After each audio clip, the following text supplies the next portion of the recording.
Белим морковите там. Мамо, Ти ще белиш ли? да.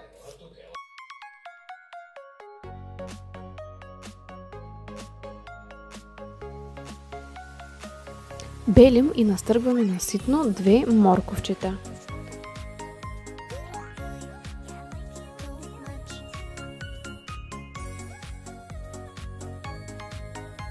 Нещо друго.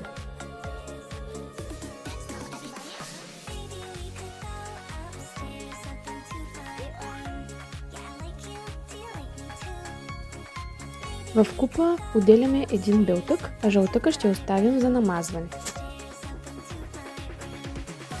Добавяме към него 100 мл олио, около 200 грама кисело мляко.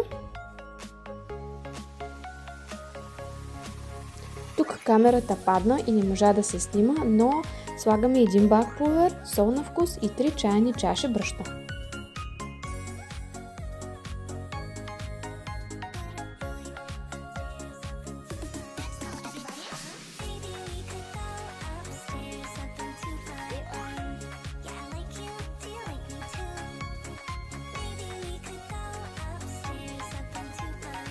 Разбъркваме хубаво сместа и месим пухкаво тесто.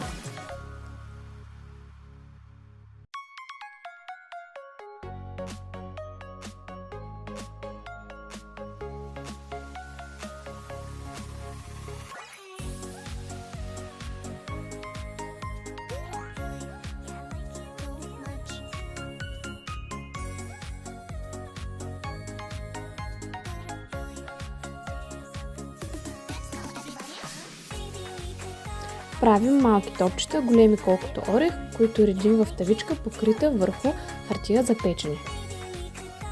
В жълтъка, който отделихме в началото, слагаме мъничко прясно мляко и мажем всички топченца.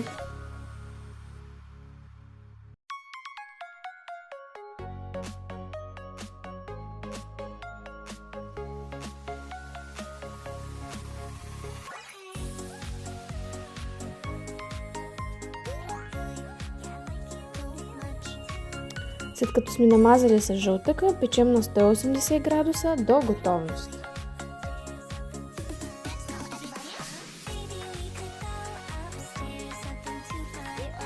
Писките стават много мекички и пухкави, ще си оближете пръстите.